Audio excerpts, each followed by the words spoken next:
अहाँ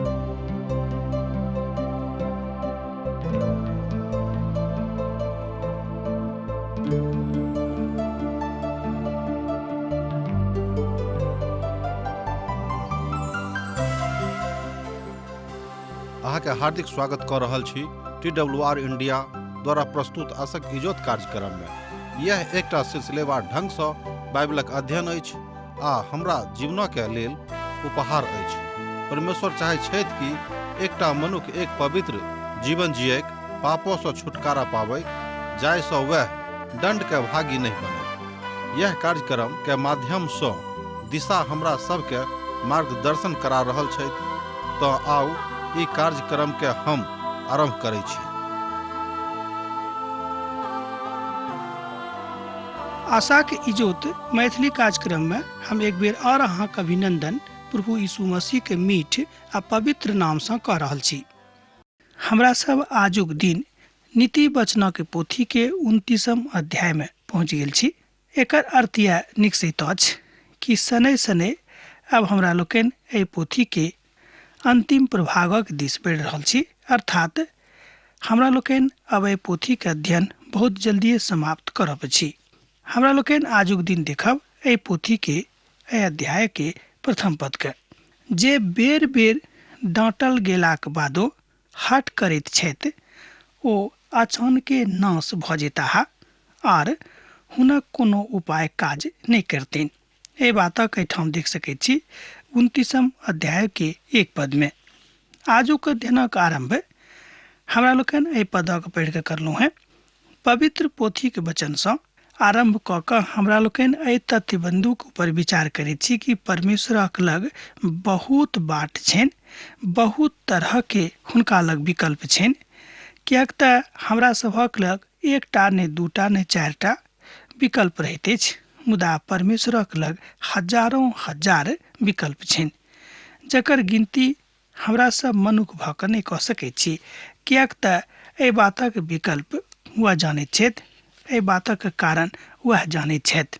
कोनो प्रकारक न्याय देबाक लेल आ अपन न्यायक पूर्व प्रभुक चेतौनी के बुझनाइ बड़ आवश्यक भ जाइत अछि।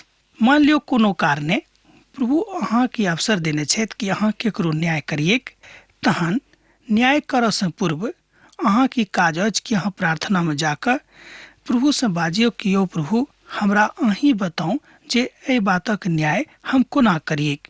एकटा बड़ नीक तथ्य बिंदु अछि। यह बातक एठाम बतावल गेल अछि। हम एक रोज अपन एकटा दोस्तक संगे एक ठाम जा रहल छलहुँ हैं। एकटा बड़का भीड़ रंगशाला के आगू में जमा छल। ओतऽ एकटा टूटल फूटल गाड़ी पड़ल रहेक। हमर विश्वास करू ओहि करक अवस्था अर्थात ओहि गाड़ी के अवस्था ततेक खराब छल, अर्थात ओ एकटा घटना में चकनाचूर भ गेल छलैक। मुदा पता लागल जे जखन एहि कार में एहि गाड़ी में दुर्घटना भेलैन, ओहि ठाम एकटा छात्र छलाह जे खूब बुरी रीति सँ खराब रीति सँ ओहि दुर्घटना में स्वयं के पीड़ित क देने रहथि। एहि तरह हमरा लोकनि देखैत छी कि लोग खाली देखबैया छलैक। हमर कहक अर्थ यह अछि कि लोग खाली ओतऽ जे जोर छलैक से सब केओ देखबैया छलैक, सहायता करबैया बहुत कम लोग। एक दू गोटे साहस क के आगा गेलखिन आ गाड़ी के हटा क ओहिमे जे चाँपल लोग सब छलाह हुनका निकाल लेलखिन। एकर अर्थ की भेलैक कि देखबैया एहि संसार में बहुत लोग छथि आ करबैया लोग बड़ कम छथि। एहि तरह हमरा लोकनि देखैत छी कि पवित्र वचनक अनुसार चलऽ वाला बहुत कम लोग छथि आ सुनऽ वाला आ तमाशा देखऽ वाला बहुत लोग छथि।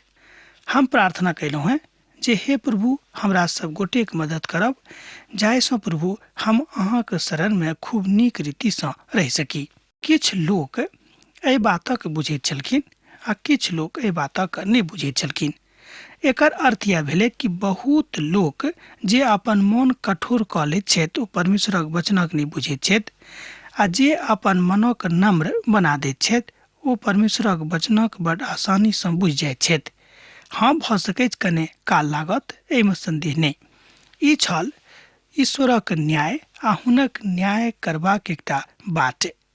अर्थात बुझनिक बनि कऽ परमेश्वरक न्याय करल करू आ जेना प्रभु चाहै छथि ओहि रीतिसँ अहाँ आगाँ बढ़ैत चलू। जे परमेश्वर अपन काजक अपन मंत्रणाक एहि प्रकारे दऽ दैत छथि, एहि प्रकारे साबित कऽ दैत छथि। उदाहरणार्थ पवित्र पोथी बाइबिल एहि बातक बताबैत अछि कि अहाँ कतेक नीक रीतिसँ अपन प्रभुक संगे अपन प्रभुक संगतिमे रहि सकैत छी आ चला सकैत छी। यह बात आजुक परिप्रेक्ष्यमे एहिठाम संदर्भित वा सन्मुखमे आबैत अछि। अहाँ कोरहक विश्वास कयलहुँ हैं, तहन अहाँ बुझैत छी कि हुनक वंशावली परमेश्वरक वचनक कतेक नीक रीतिसँ स्थान देने छलखिन। कोरह वंशी कालांतरमे जाकऽ परमेश्वरक लेल कतेक नीक काज केने रहथि, किएक तऽ हुनका विश्वास भऽ गेलनि, तहन ओहि काजक करनाइ आरम्भ कऽ देने रहथि। जिनका प्रभुक न्यायक सामना करऽ पड़ैत छनि वह बुझैत छथि आ हुनको प्रभुक न्यायक सामना करऽ पड़ि गेल रहनि। हमरा लोकनि आगाँ देखैत छी दातान और अभिशामक सेहो एहि पीढ़ीमे आबैत छथि, किएक जहन हमरा लोकनि कोनो काज बलजोबरी केकरोसँ कराबऽ चाहैत छी तऽ ओ काज नीक नहि होइत अछि। तहन जे काज चलि रहल अछि ओहि काजक गति सीमा अवरुद्ध भऽ जाइत अछि। तहन परमेश्वरक वचनक परमेश्वरक जे काज चलि रहल अछि तकरामे कोनो तरहक अवरोध आनबाक कोशिश हमरा सब गोटेक नहि करऽके अछि। आ जे केओ प्रभुक संगे धूर्तताक व्यवहार वा प्रयास कऽ रहल छथि तहन हम हुनका सावधान कऽ रहल छियनि कि ओ कहियो अपन युक्तिमे सफल नहि भऽ सकैत छथि, किएक तऽ आजुक दिन धरि केओ सफल नहि भेल छथि। एकटा उदाहरण। दोसर उदाहरण, जे प्रभुसँ केओ बेसी नहि तऽ शक्तिमान छथि, नहि तऽ बुद्धिमान छथि आर नहि कोनो बातमे हुनकासँ बढ़ि कऽ छथि, तहन हुनक विजयी भेनाइ कहियो कोनो परिस्थितिमे संभव नहि छैक, नहि छल आ नहि एखनो छैक आ नहि हेतैक। तीनों बात नहि वर्तमानमे आ नहि ई बात भूतमे छल आ नहि ई बात भविष्यमे भऽ सकैत छै। आ जहन धर्मी लोक शिरोमणि होइत छथि तहन प्रजा आनन्दित होइत छथि, मुदा जहन दुष्ट प्रभुता करैत छथि तहन प्रजा हाय मारैत छथि। एहि बातक अहाँ एहिठाम देख सकैत छी। पद 2 में अध्याय भेल 29।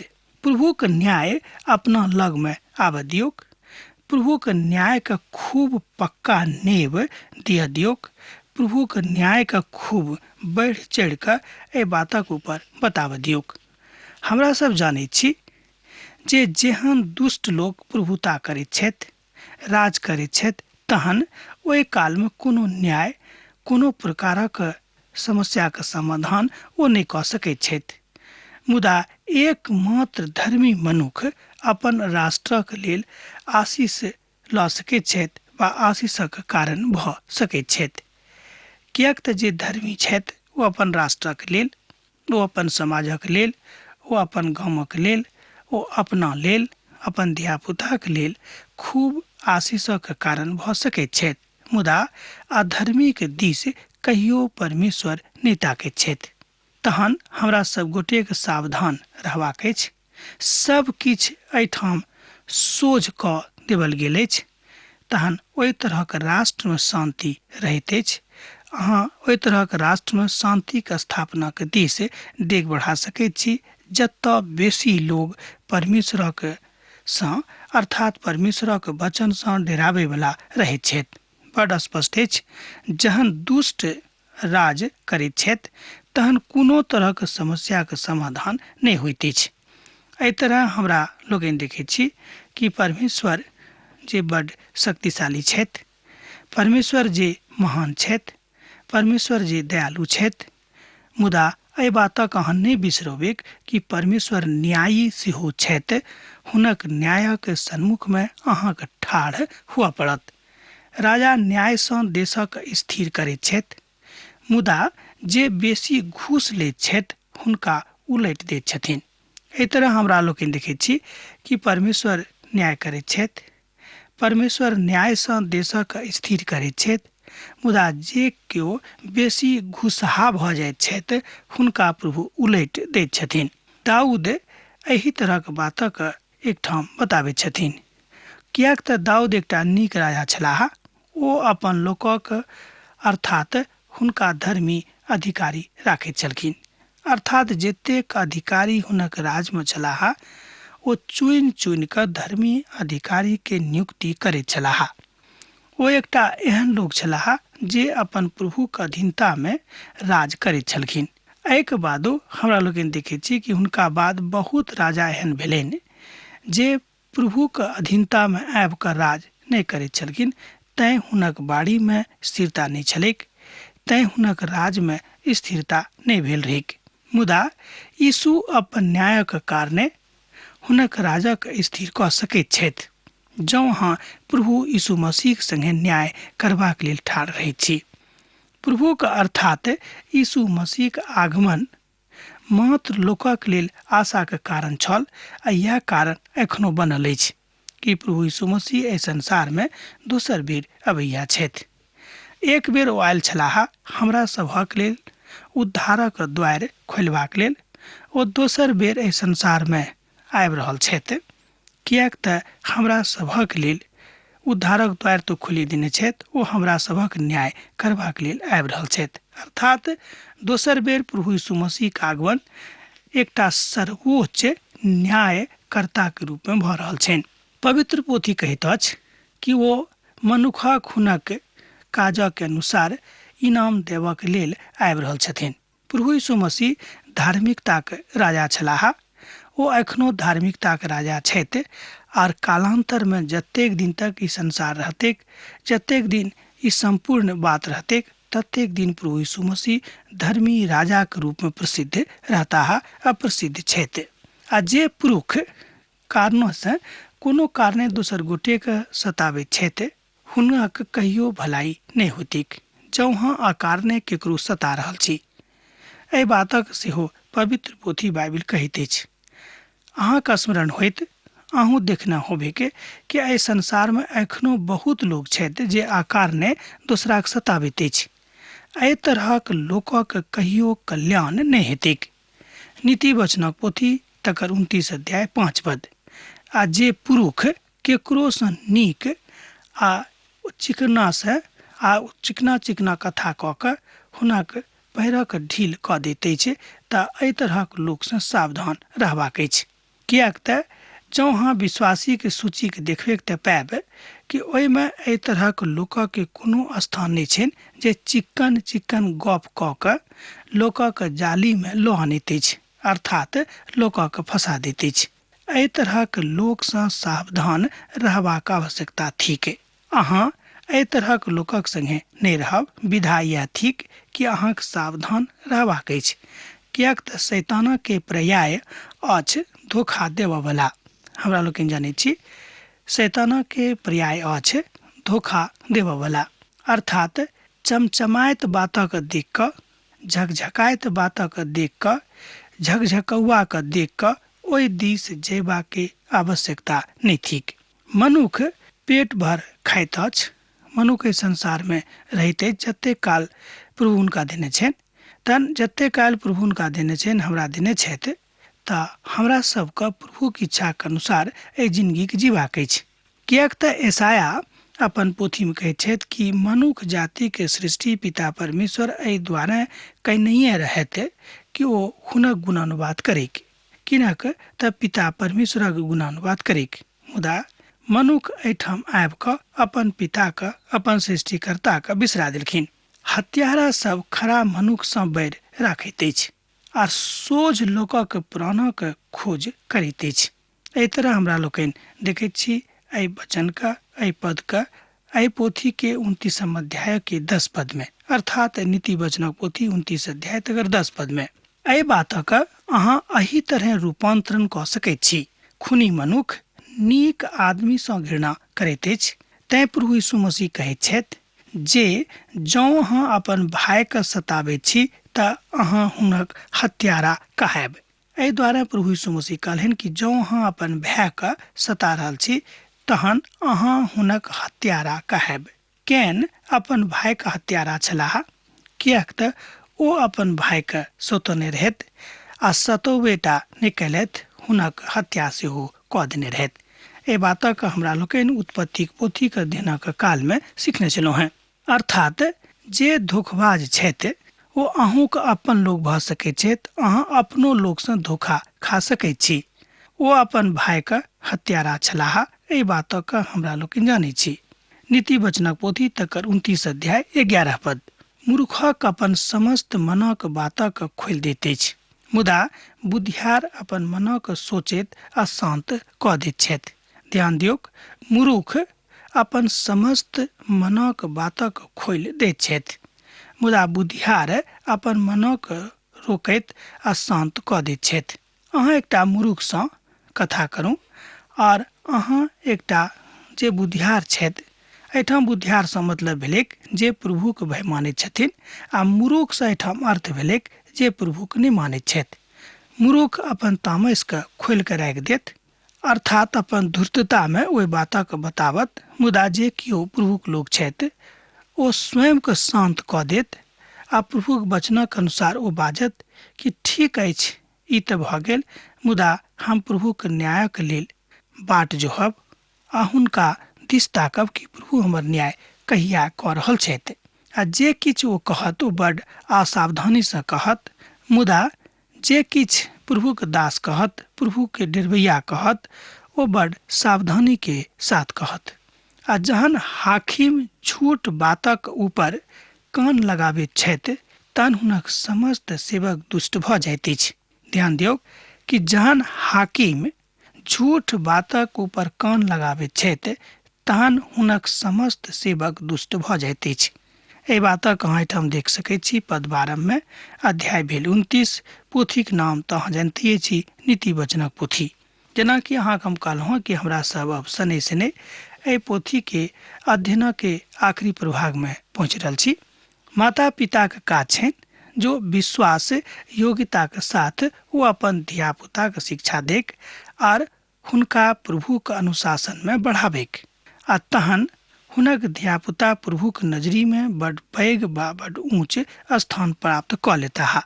ई काज अहाँक थिक जहन अहाँ अपन धिया पुताके खूब उचित रीति से हुनक स्थिति में आनि कऽ, अर्थात प्रभुके चरण में आनि कऽ अहाँ हुनका बढ़ाबैत छियनि। अपन बेटाके ताड़ना करू, तहन अहाँ हुनकासँ चैन भेटत आर अहाँक मन सुखी भऽ जायत। एहि बातक अहाँ 29 अध्याय के 17 पद में देख सकैत छी। एक बेर आप देखियौ, अपन बेटाके ताड़ना करू तहन अहाँ हुनकासँ चैन भेटत आर अहाँक मन सुखी भऽ जायत। एहिठाम पुनः अनुशासनक ऊपर बड्ड जोर देवल गेल अछि, किएक तऽ अनुशासन जिंदगीके महान बनाबैत अछि। जँ अनुशासन अहाँके जिंदगीमे नहि रहत तहन अहाँ स्वयंके महान नहि बना सकैत छी, किएक तऽ अनुशासन परमेश्वरके बड्ड प्रिय छनि। अनुशासनक बिनु अहाँ प्रभुक शरण में नहि आबि सकैत छी, किएक तऽ परमेश्वरक वचन एकटा व्यवस्था दैत अछि, एकटा अनुशासन दैत अछि, ओही अनुशासन में रहबाक अछि।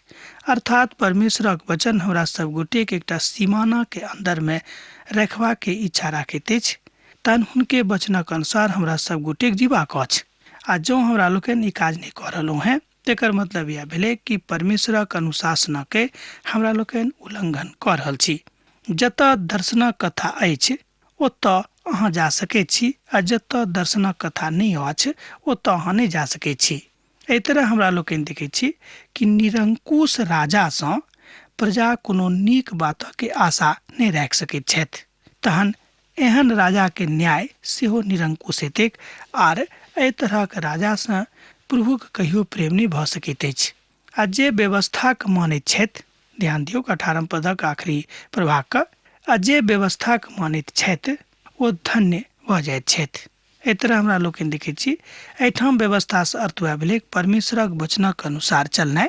तहन एहि रीतिसँ एहिठाम वचन कहैत अछि कि जे व्यवस्थाके मानैत छथि ओ धन्य भऽ जाइत छथि। नीति वचनक पोथी 29 अध्याय तकर 18 पद। दर्शन एकटा पवित्र शब्द अछि, अर्थात दर्शन एकटा एहन पवित्र शब्द अछि जे सब मनुष्यके पवित्र कऽ दैत अछि। किएक तऽ विश्वासीके जिंदगीमे प्रभुके वचनक समझक काज बड्ड उत्तेजनात्मक भऽ जाइत अछि, अर्थात उत्तेजनात्मक अवस्थाके दिस लऽ जाइत अछि। जहन अहाँ हृदय से परमेश्वरक वचनक अध्ययन आरंभ कऽ दैत छी तहन अहाँ एकटा नीक आ उत्तेजनात्मक बातक दिस जाइत छी जे बड गंभीर तथ्यक उजागर कऽ कऽ मनुष्यके एहि बातक विषयमे बताबैत अछि। हमरा सब एहि बातक एहिठाम देख सकलहुँ हैं पहिल सामुएलक पोथी तकर 3 अध्याय आ तकर 1 पद में। जँ अहाँक लग प्रभुक पोथी अछि, जँ अहाँक लग पवित्र पोथी बाइबिल अछि तऽ अहाँ देख सकैत छी। हमरा लोकनि एहि बातक जानै छी कि फलिस्तीनी सब तऽ इसराइली के संग्रहालय और हुनक धियापुता के बड़ तकलीफ देबा के विचार राखैत छलथि। के तऽ फलिस्ती सब, कियाक तऽ हुनका मालूम छलनि कि एकटा दूर देशक लोक हमर देश में आबि कऽ बसबाक लेल तैयार भऽ रहल छथि। मुदा हुनका सब एकटा गलती कऽ रहल छलाह जे हुनका सभक अर्थात फलिस्ती सभक एहि बातक लऽ कऽ चिंता रहनि। चिंता सब करैते जहन केओ अहाँक देश में घुसपैठ कऽ रहल छथि, मुदा हुनका बुझबाक चाही कि जे आबि रहल छथि ओ प्रभुक आज्ञाक अनुसार आबि रहल छथिन आ परमेश्वर एहि स्थानके हुनका देने छथिन, तहन समस्त भूमि के ऊपर अधिकार प्रभुके छनि। एहि बातक ओ बिसरा रहल छलाह। एहि बातक सत्यापन अहाँ कऽ सकैत छी पहिल सामुएलक पोथी तकर 31 अध्याय आ तकर 1 पद में। एहि तरह हमरा लोकनि देखैत छी कि परमेश्वर अपन न्याय बड स्पष्टता के साथ मनुष्य जाति के सम्मुख में राखि रहल छथि। ई एकटा ओहि काल में प्रभुक वचनक बड नीक रीति से महत्वपूर्ण रीति से राखि रहल छलाह। यह बातक हमरा लोकनि आजुक दिन देखैत छी। मूसा हुनका से बजलाह, एहि बातक हमरा लोकनि जानैत छी, अहाँ हमरा कारणे जरैत छी, नीक या होइत जे अहाँ ई काजक करनाइ छोड़ि दियौक। अब हमरा आजुक दिन एहिठाम अध्ययन समाप्त करबाक आज्ञा दिअ, कियाक तऽ अहाँ से विदा होय के हमर बेरा भऽ रहल अछि। यीशुक नेह अहाँक जिंदगी में बनल रहेक। आमीन। हमर विश्वास अछि कि ई कार्यक्रम अहाँके लेल लाभदायक सिद्ध अछि। हम चाहै छी कि अहाँ अपन आशीषके हमरा संग साझा करू। जँ अहाँ के नजीक बाइबल से आ जीवन से संबंधित कोनो प्रकार के प्रश्न भऽ सकै अछि तऽ अपन समस्या के लेल प्रार्थना करबा के लेल जँ चाहै छी तऽ हमरा फोन नंबर पर जरूर संपर्क कऽ सकै छी। परमेश्वर अहाँ सब के लेल एकटा सुंदर, सुखद, आनंदित दिन प्रदान करै।